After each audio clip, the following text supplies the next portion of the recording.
Buenas noches y bienvenidos al tercer segmento de nuestra miniseries del impacto de COVID-19 en Latinoamérica. Hoy tenemos el capítulo ¿Por qué México ocupa el segundo lugar en contagios de Latinoamérica?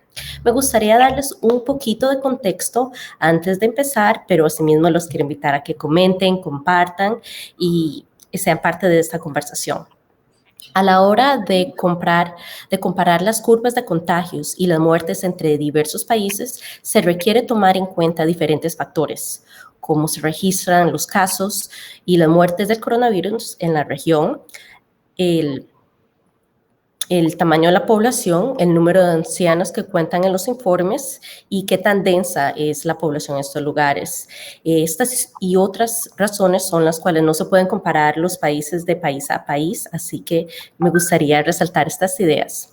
Hoy nos referimos al impacto de COVID en México, que ocupa el quinto lugar en una extensión de 1.970.000 y 3.500 kilómetros cuadrados y una población de 127 millones en habitantes. En comparación a los otros países que hemos hecho en la miniserie, es bastante grande. Hoy nos acompaña nuestro invitado Daniel Blancas Madrigal. Muchísimas gracias por acompañarnos hoy. No, muchísimas gracias a ti y pues ahora sí que bienvenida a la comunidad para que podamos intercambiar puntos de vista con ellos. Así es, muchísimas gracias. Bueno, empezamos. Cuéntenos, Daniel, y a toda la audiencia un poquito sobre su formación y su trayectoria profesional. Bueno, yo tengo más de 20 años en el periodismo. Los últimos 15 años prácticamente pues me he dedicado a la cuestión social, a la cuestión política. Evidentemente también he estado muy cerca de la cuestión de salud y principalmente desde el enfoque de las investigaciones especiales. Me gusta mucho la calle. Creo que los periodistas tenemos que estar siempre con los zapatos sucios, ¿no? Sí, así es. Polvosos, porque eso es lo que nos da pues la información, las historias reales y podemos compartirlas. Eso es lo principal. Yo, como te decía, en los últimos 15 años me he dedicado más a estas cuestiones de investigación. He trabajado solamente para dos medios de comunicación en toda mi carrera, que son periódicos escritos, el Universal y la Crónica de Hoy. Así es. Bueno, empecemos realmente. ¿Cómo ha enfrentado México los retos del coronavirus? Bueno, pues primero habrá que decir o hay que decir que es una pandemia muy poco, digamos, estudiada, una pandemia que tiene sus arrebatos, que es desconocida y que en todos los países ha causado secuelas muy negativas. Este desconocimiento que se tiene de la enfermedad cimbró las comunidades, cimbró los países y pues México no ha sido la excepción. Encontró un país con muchas carencias, un país con carencias de infraestructura, con carencias de médicos, de personal médico, de una estructura que pudiera, o en donde pudiera fluir de mejor manera la pandemia. México, como bien lo decías tú, pues tiene cifras altas, quizás no cuando se toma en cuenta el número de habitantes, ¿no? Porque a veces mucho nos vamos con los datos duros del número de contagios o el número de fallecidos, pero no tomamos en cuenta el factor del número de habitantes, ¿no? De cualquier manera, es un país con muchas carencias, un país con carencias de salud, digamos, los parámetros de salud no son los ideales, y también, como gran parte de los países de América Latina, con muchas carencias sociales, ¿no? Que es uno de los factores que también ha influido en cómo se va leyendo, cómo se va sufriendo esta pandemia. Claro, y eso que usted mencionaba es cierto, como usted decía, no solo en México, en Latinoamérica, son factores comunes que veo que han afectado o han hecho que la pandemia pegue más fuerte. Sí, tan solo si nos ponemos a pensar en el caso específico de México, que somos el primer lugar en obesidad infantil en el mundo, el segundo lugar, o hemos estado entre los primeros 3 lugares en la última década en obesidad general, pues te puedes dar una idea de cómo está el país para recibir esta pandemia. Si nos vamos al enfoque de la cuestión de hipertensión, por ejemplo, que es otro de los factores importantes a considerar, o la cuestión de males cardíacos, diabetes, pues México ha ocupado en los últimos años los primeros 10 lugares en estos rubros. Entonces, nos agarró con una realidad médica, una realidad de salud bastante deteriorada, con muchos rezagos, y eso pues se ha notado, digamos, en la batalla que se está dando todos los días para sobrellevar esta enfermedad. Claro. Cuénteme, ¿cómo podría, si nos podría comentar sobre la estrategia del gobierno para enfrentar la pandemia?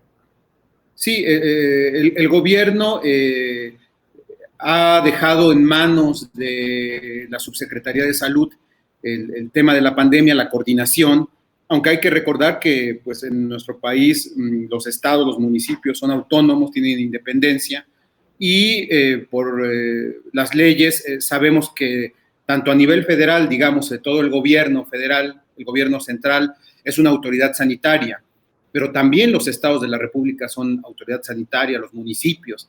Entonces, aquí creo que la responsabilidad de rendir cuentas respecto a cómo nos ha ido en la pandemia no puede concentrarse en una sola autoridad. Son diversas autoridades, cada autoridad tiene que asumir su responsabilidad, su ámbito de competencia. También hay una situación que me gustaría compartir. El país, políticamente hablando, vive un ajetreo tremendo. Estamos pasando por digamos, un país cimbrado en lo político. Estamos a año y medio de un gobierno de izquierda que ha venido después de décadas de otro tipo de gobiernos de derecha. Entonces, políticamente hablando, también no es el mejor momento para conjuntamente, digamos, como país, ir sorteando los obstáculos. A veces la pandemia, la enfermedad, se ha prestado para cuestiones políticas, cuestiones electorales, para aventarse pedradas entre políticos, entre autoridades, y eso también ha enrarecido el ambiente con el cual vivimos el COVID. Claro. Entonces, si nos podría decir tal vez de las autoridades, ya que no es federal que se está atacando la enfermedad, pero más bien por estados. Coméntenos en general cómo han hecho los estados o qué estados han sido más afectados. Sí, bueno, primero decirte que en México hay dos entidades en las que hay el mayor número de habitantes, ¿no? Que son el Estado de México y la capital, que es la Ciudad de México. Yo te debo de compartir y le comparto a quienes nos ven, a quienes nos escuchan, que el 30% o más del 30% de los casos de contagios se han dado en estas dos entidades. Son las entidades que por obvias razones, por la aglomeración de gente, por el número de habitantes, representan pues, la mayor parte, una tercera parte de los contagios en México.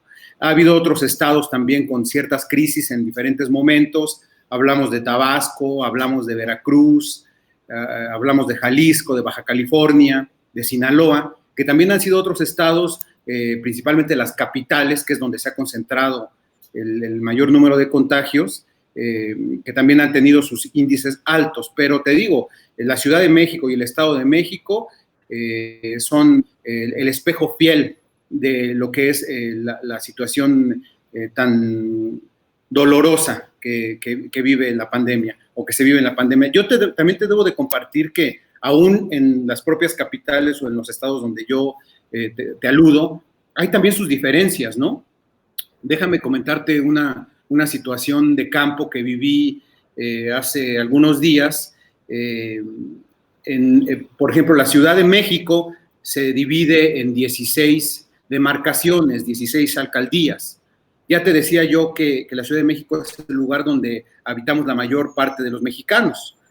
Claro. Pero, te digo, se divide en 16 alcaldías y sucede que una de las alcaldías, que se llama Milpa Alta, donde dentro de la Ciudad de México hay la menor cantidad de gente, la densidad de población es muy baja, estaba entre los municipios del país con más número de contagios. ¿Cómo te explicas que en una comunidad como Milpa Alta, donde los habitantes son pocos, donde la densidad es muy poca, esté a nivel nacional entre los de mayor contagio? Entonces fui a hacer una investigación de campo a Milpa Alta, ¿y qué te encuentras? Te encuentras pobreza, Claro. encuentras hacinamiento, un alto grado de hacinamiento, encuentras que no hay vías públicas, no hay carreteras, que el transporte es, que el nivel digamos, el nivel escolar de la gente es bajo, la mayoría son obreros, la mayoría son empleados, personas que ayudan en casa, que tienen que transportarse hora y media, 2 horas para llegar a su lugar de trabajo en un transporte deficiente, pues ahí es donde se estaban dando o donde se han estado dando los contagios. Entonces, como te puedes digamos, con este retrato que te estoy planteando, pues es un país con muchos claroscuros, un país con muchos rezagos, y esto se ha reflejado en la vida cotidiana de todos los mexicanos. Qué interesante lo que usted menciona de esas condiciones que son perfectas a pesar de que no hay suficiente población o población grande. Esos son los mismos factores que vemos acá en Estados, que la población latina está siendo afectada cuando son trabajadores esenciales, cuando hay muchas personas viviendo bajo el mismo techo. Esos mismos factores son los que están afectando acá a los latinos, que pasó en esta localidad que usted menciona. ¿Te imaginas encontrar a 7, 8 personas en un cuarto de 2x2, en un cuarto de 2x3? Por ejemplo, uno de los lemas de las autoridades aquí en el país ha sido la sana distancia. Me imagino que se ha replicado en todos los países. Uh-huh. ¿Cómo le pides a una familia de 7, 8 integrantes que viven en un cuartito que guarden su sana distancia? Y yo te añado un par de factores más. Estas comunidades donde se ha acentuado el virus tienen habitualmente falta de agua. Entonces, si las autoridades o el lineamiento de quienes encabezan la estrategia de sanidad es que te laves constantemente las manos, ¿cómo lo vas a hacer? ¿Cómo lo vas a cumplir en una comunidad que no tiene agua? Que tiene, incluso hay familias, me encontré familias que viven en pisos de tierra, lo que ya pudiéramos decir, esto no se vive en las ciudades. Pues sí, en una ciudad de México que aparentemente tiene mucho desarrollo, mucho ajetreo, mucha evolución, nos encontramos a familias que tienen piso de tierra. Entonces, son factores que van acumulándose y que van deteriorando la situación, que van haciéndola más difícil. Y yo te comento una cuestión también que creo que es muy, muy, muy importante. Ya decía yo que faltan médicos. Faltan médicos. El gobierno ha contratado alrededor de 50,000 médicos y enfermeras para hacer frente a la pandemia, pero en términos generales, la Organización Mundial de la Salud indica que como país nos faltan alrededor de 200,000 integrantes del personal médico para digamos, sobrellevar las enfermedades que de manera cotidiana nos aquejan a los mexicanos. Y si nos encontramos que hay personal médico que está en consultorios de esquina cobrando 25 pesos la consulta, $1 y cachito, uh-huh. Imagínate, que nos encontramos médicos que son obligados a firmar contratos desventajosos, donde incluso los obligan a renunciar a sus derechos humanos. Hablamos entonces de otro factor que también contribuye a esta realidad trágica. Personal médico que realmente, yo lo decía en un artículo, tiene tintes de esclavitud.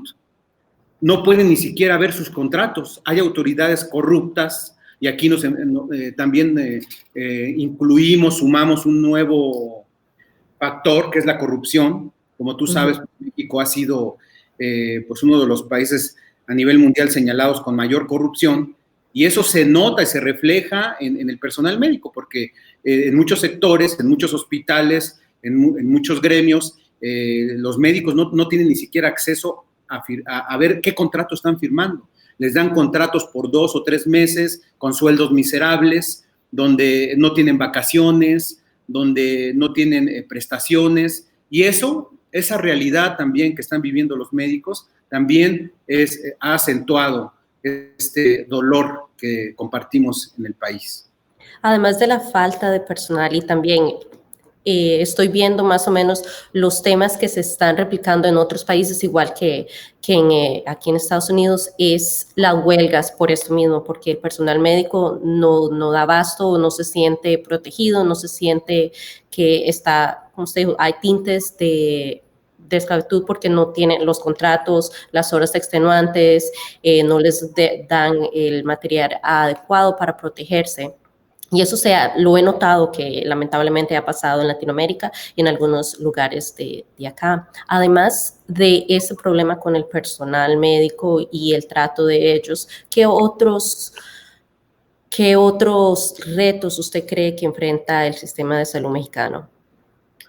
El sistema de salud enfrenta muchos retos. Estaba destrozado. Yo te debo de decir que los gobiernos pasados tenían el sistema de salud rehén de corruptelas y rehén de tráfico de medicinas y, digamos, un escenario, una coyuntura legal bastante endeble, donde prácticamente todo se permitía, donde los sobornos, donde la corrupción, donde los malos manejos eran el pan de cada día.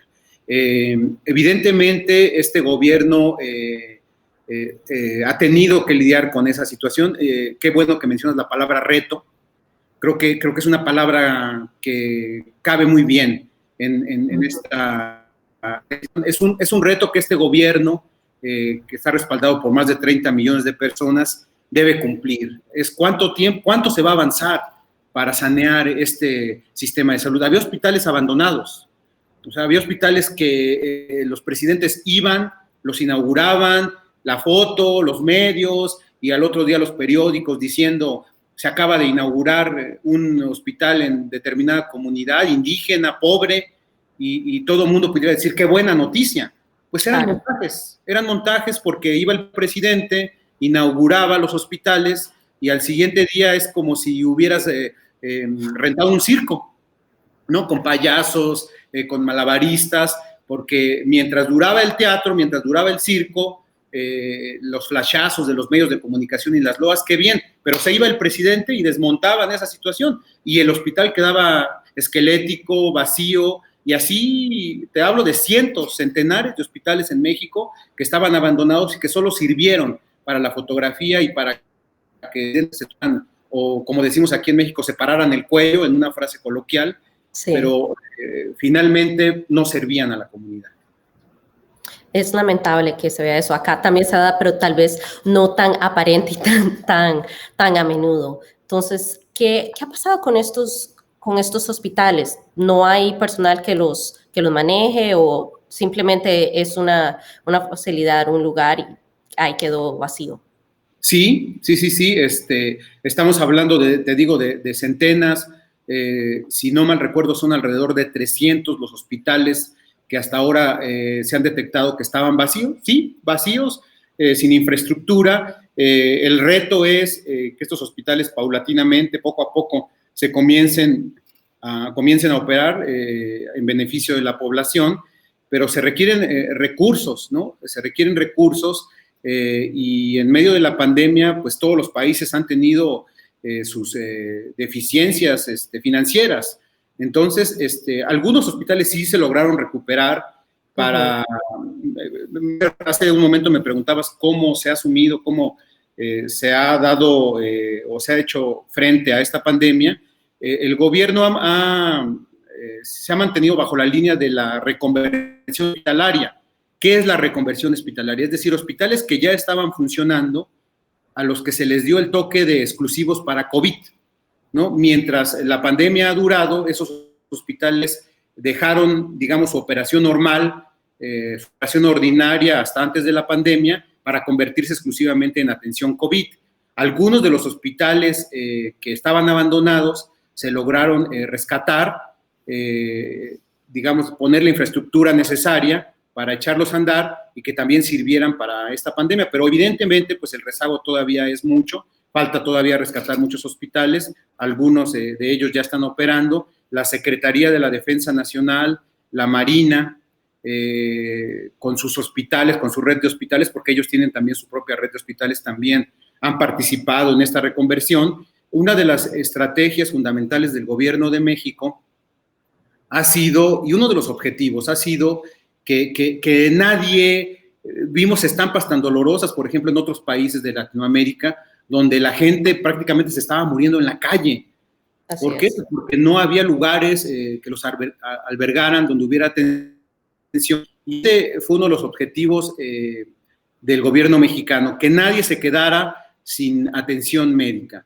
Es un objetivo que se ha cumplido, sin embargo, falta todavía claridad respecto a si era necesario tal reconversión para que esto ocurriera, o si solamente poniendo a funcionar al 100% con todas las capacidades médicas y estructurales o los hospitales que ya estaban, se podía haber hecho frente a la pandemia. Creo que todavía el análisis es corto, la valoración, la evaluación tendremos que hacerla en algunos meses para decir si la estrategia del gobierno federal fue la correcta o hubo algunas deficiencias.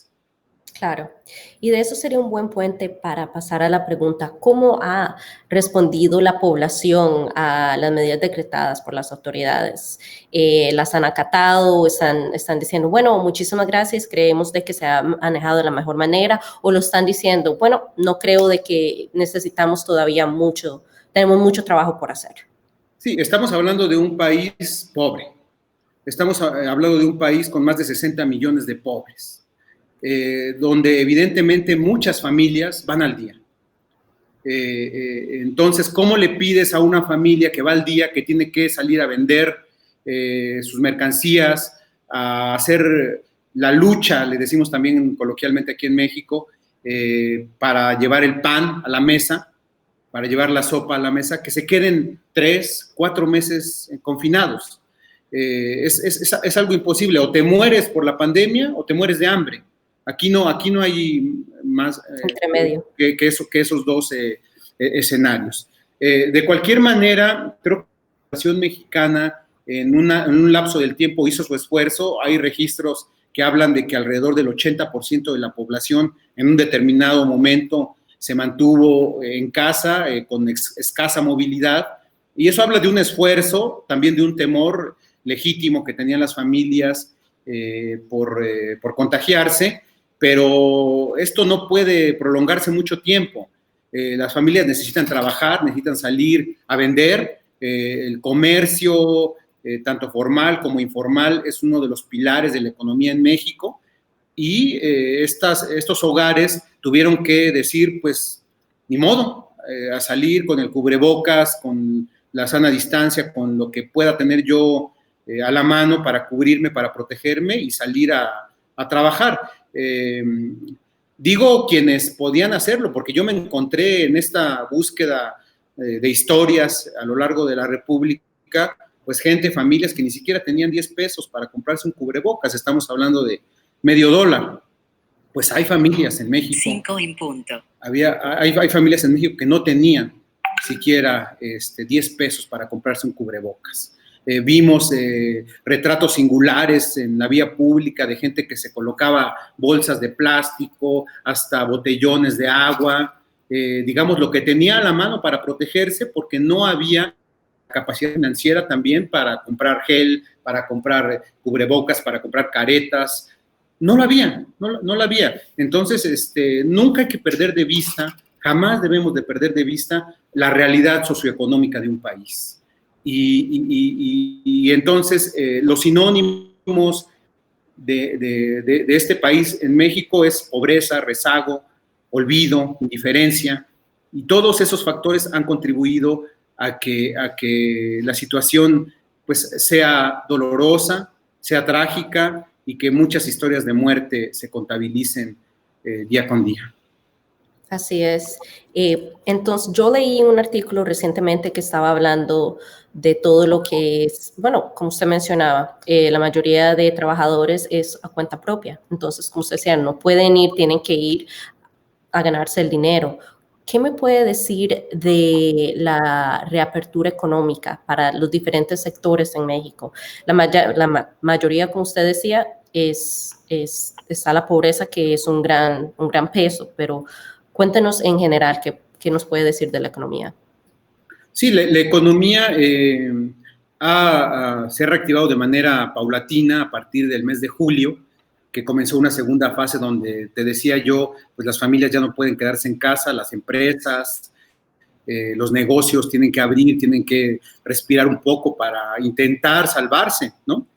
Intentar que la pérdida de empleos sea lo menos posible. Se creó un semáforo, un modelo aquí basado en semáforos que indican por colores qué regiones del país, qué estados están en condiciones más propicias para la reactivación económica. Partimos de un semáforo rojo, de un semáforo naranja, amarillo, verde, que te va indicando pues el nivel de contagios, el nivel de hospitalizados, diversos factores que indican cuál es el punto rojo en ese momento. Pero como yo te decía, es un país bastante convulsionado, un país que políticamente está hundido en la polarización, de mucho golpeteo. Incluso este semáforo se ha prestado para eso, para que los propios gobiernos de los estados, los gobiernos locales, grillen con el gobierno federal y digan que no son bien calificados, que ellos deben estar en un semáforo distinto. Entonces esto también ha enrarecido el ambiente. Muchos estados prácticamente se salieron de la coordinación federal y están asumiendo responsabilidades propias, están yéndose por su propio camino, incluso a costa de la salud. O sea, conocemos estados, por ejemplo, Jalisco, que es un estado que tiene muchas estadísticas negativas respecto, o ha tenido a lo largo de estos meses estadísticas negativas respecto a cómo está tratando la pandemia, que prácticamente dijo: yo no voy a seguir los lineamientos del gobierno, voy a irme por mis propios lineamientos, voy a dar incluso sellos de reapertura para los comercios, y eso ha repercutido en que los contagios aumenten, en que la gente esté en un riesgo mayor. Yo te decía que la población ha hecho su esfuerzo, en términos generales, hizo su esfuerzo en un determinado momento para quedarse en casa, pero también hay, y debemos de decirlo, también hay imágenes de fiestas, imágenes de reuniones, de bailes.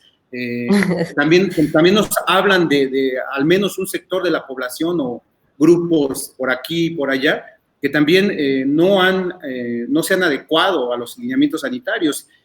Todavía encontramos testimonios de personas que dicen que no creen en la pandemia, que creen que es una situación inventada por un gobierno, que creen que es algo relacionado con los extraterrestres, relacionado con una cuestión no real, y los vemos organizando sus fiestas, sus bailongos, sus convites, sus paquetes, y eso también ha sido otro de los factores que nos tienen en esta realidad.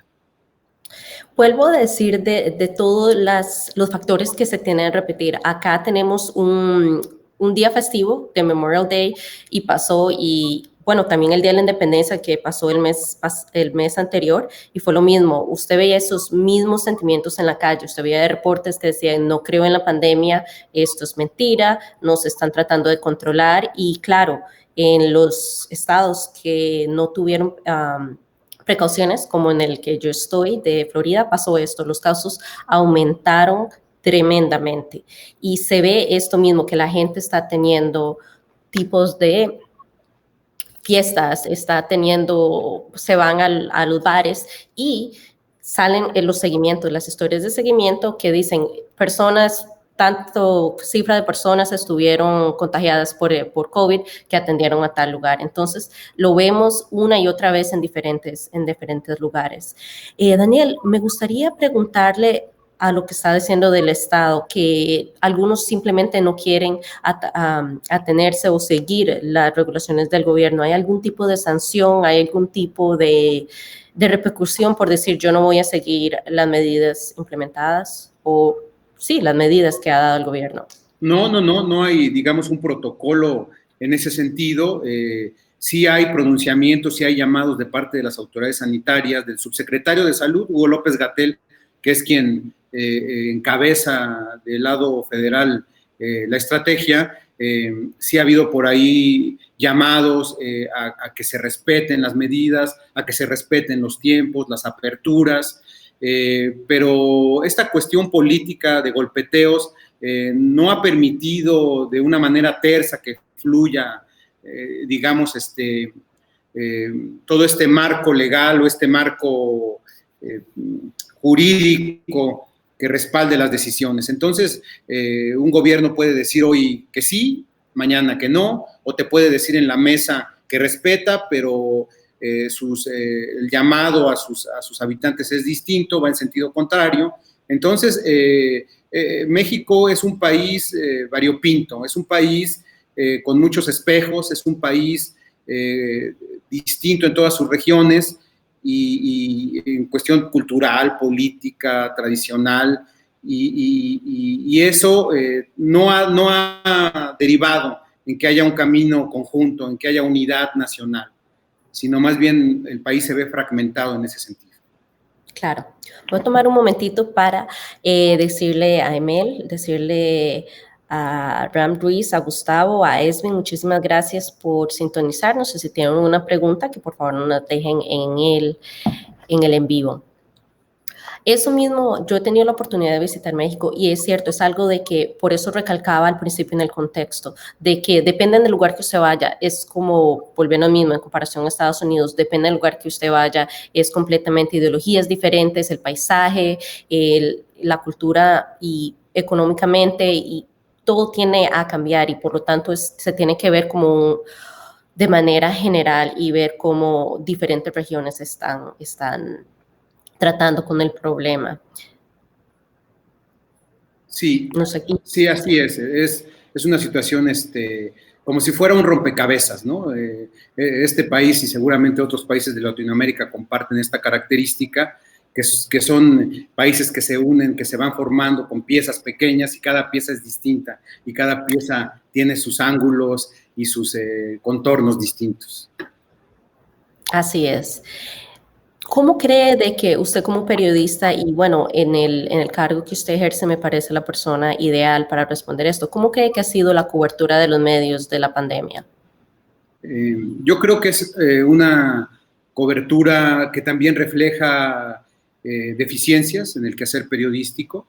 El gobierno estipuló una conferencia de prensa específica para el tema de la pandemia. Estamos hablando de que desde febrero el gobierno todas las noches a las 7 de la noche transmite una conferencia de prensa encabezada por Gatell, donde se da los pormenores, se actualizan los datos del día y hay oportunidad de que los periodistas preguntemos sobre diversas inquietudes. Yo te debo de decir que también los periodistas tenemos un trecho por recorrer. Realmente muchas de las preguntas son repetitivas, muchas de las preguntas son amarillistas, no reflejan de una manera completa las inquietudes esenciales de la gente. Entonces, pocos hacen investigación, pocos hacen historias, y si vas a una conferencia de prensa y tienes ahí a la autoridad sanitaria y vas a preguntar siempre lo mismo, y vas a preguntar hoy cuántos murieron, hoy cuántos contagios hay, pues no aportas nada. Tienes que estar en la calle, tienes que estar escuchando a la gente, tienes que meterte. Bueno, yo te debo de compartir que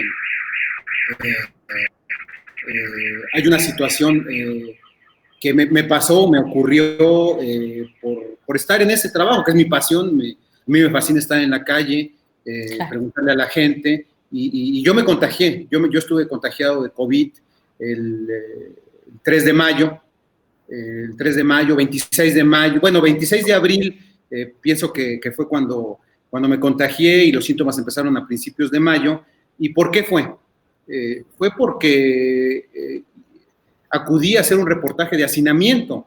Más allá del que te platicaba en Milpa Alta, hay una comunidad en el Estado de México cercana a un mercado que es muy conocido aquí, donde se venden carnes y donde mucha de la población de la que vive o que vive en torno a ese mercado de carnes viene de provincia, viene de Veracruz, viene de Puebla, viene de Oaxaca, y están alrededor del mercado y viven en condiciones como las que yo te platicaba, 5, 6, 7 integrantes en cuartitos muy pequeños, sin agua, sin servicios. Este reportaje yo lo hice a finales de abril, y ahora sí que me metí a los cuartos, me metí a platicar con los niños en sus camitas, en su cocinita, porque todo ahí aquí está la cama, aquí está la cocina, aquí en un cuarto pequeño pues las condiciones son muy desfavorables, y yo me contagié en uno de esos reportajes de hacinamiento.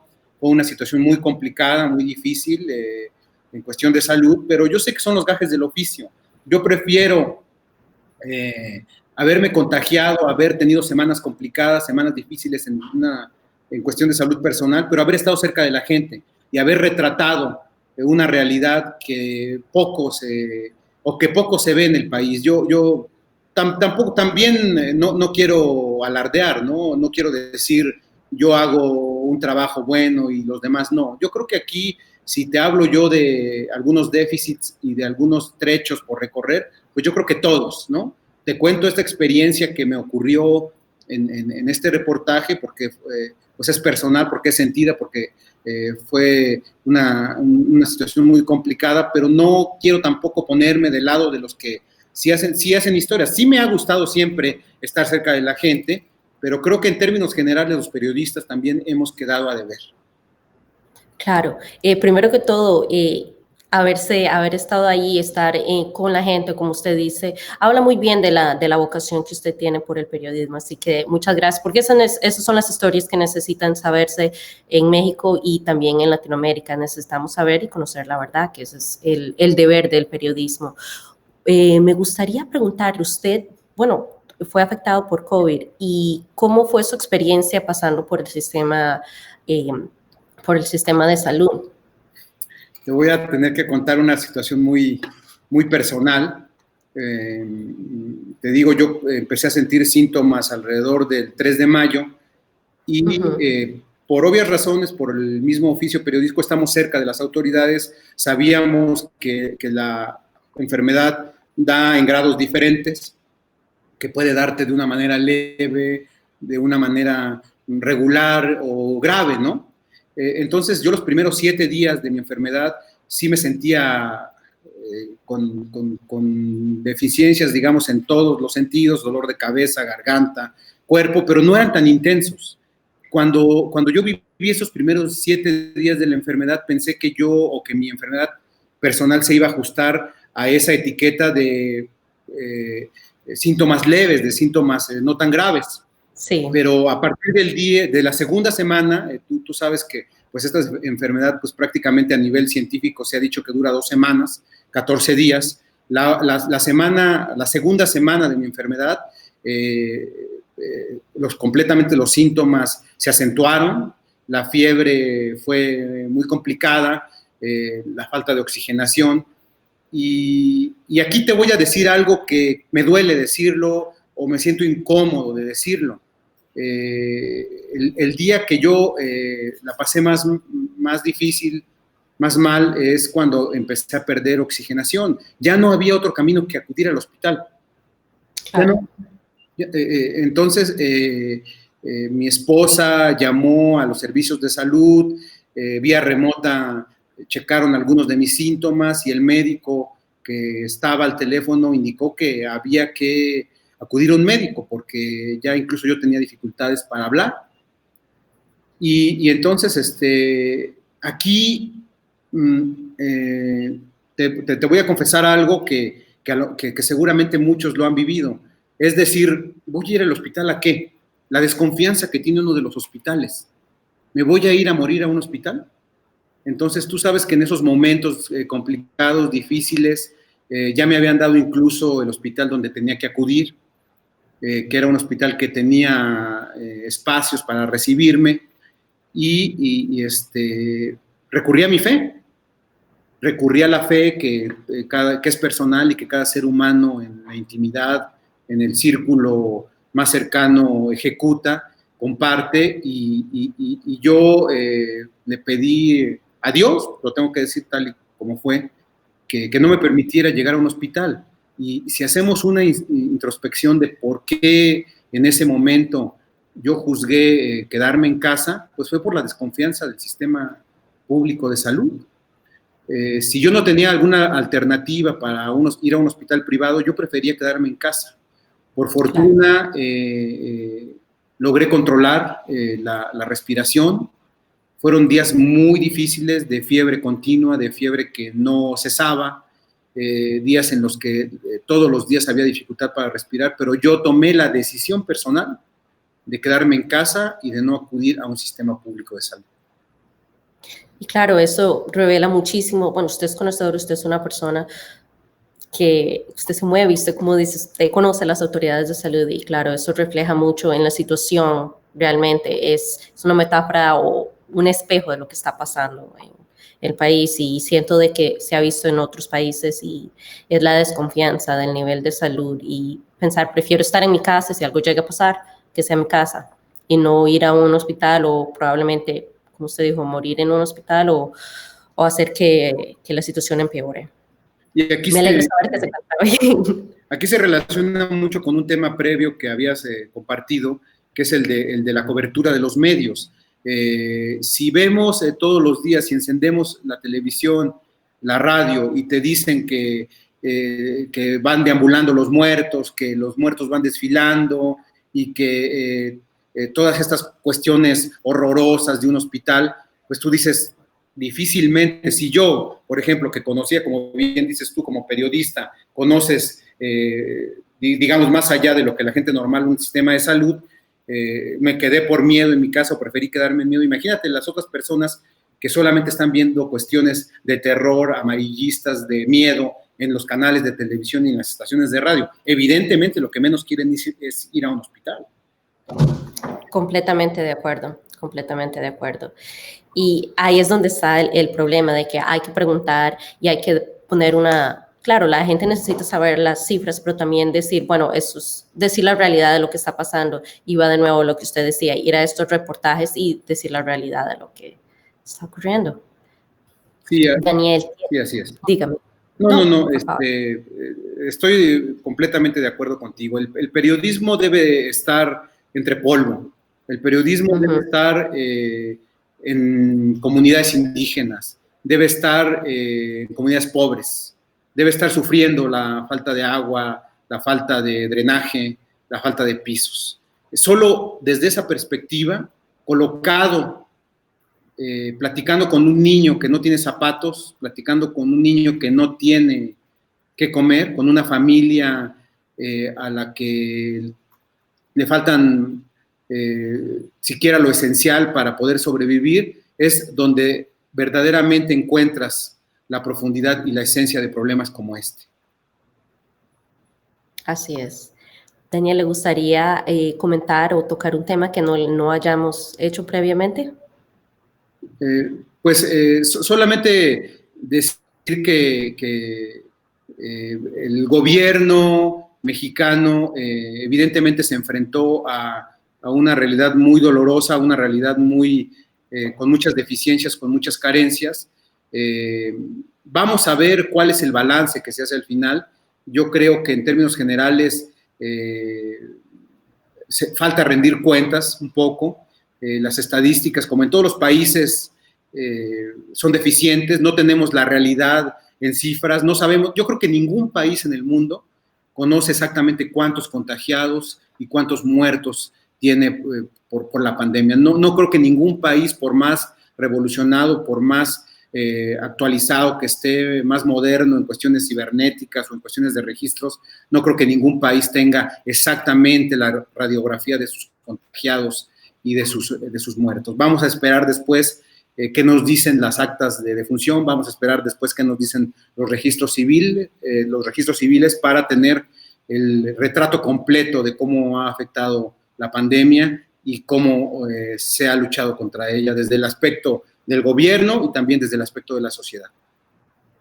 Así es. Daniel, ¿le gustaría, dónde la gente puede conocer más de su trabajo, la audiencia que tal vez quieran saber más del reportaje que usted ha mencionado, dónde los pueden encontrar? Bueno, como yo les comentaba, yo trabajo en un periódico que es un periódico nacional, el periódico La Crónica, es www.cronica.com.mx. Regularmente estoy publicando ahí mis artículos, pero también tengo mis redes sociales, aparezco como @blancasmadrigal en Twitter. Me va a encantar que alguno de las personas que nos escuchó, que nos vio en este momento, pues pueda hacerme algún comentario, podamos intercambiar puntos de vista, podamos tener un diálogo por medio de Twitter, que es una herramienta que ha funcionado bien en los últimos meses, digamos, en cuestión para tener reciprocidad, para tener diálogo con la comunidad. De hecho, muchos de los temas, muchos de los tips que yo he encontrado o de las historias que he encontrado ha sido por medio de redes sociales. Y en Facebook aparezco como Daniel Blancas Madrigal. Esos, digamos, serían las 3 plataformas principales donde podemos estar en contacto. Me va a encantar que alguien del público, alguien que está ahora presente con nosotros, me contacte por esas vías y podamos seguir teniendo contacto y platicar y que yo les pueda compartir algunas de las historias que he escrito en estos meses. Muchísimas gracias. Muchísimas gracias, Daniel. Le quiero decir a toda nuestra audiencia que gracias por sintonizarnos. Esto va a quedar acá, va a estar en YouTube, va a estar en todas las plataformas, incluyendo en Instagram, en Twitter también. Y muchísimas gracias y buenas noches, Daniel. Ha sido un placer y muchísimas gracias por el intercambio y por darnos el panorama de lo que está pasando en México. No, al contrario, gracias a ti por la calidez, por el espacio y por poder intercambiar puntos de vista, que siempre es importante que también los periodistas nos nutramos unos a otros. Totalmente de acuerdo. Muchísimas gracias y buenas noches. Buenas noches a todos.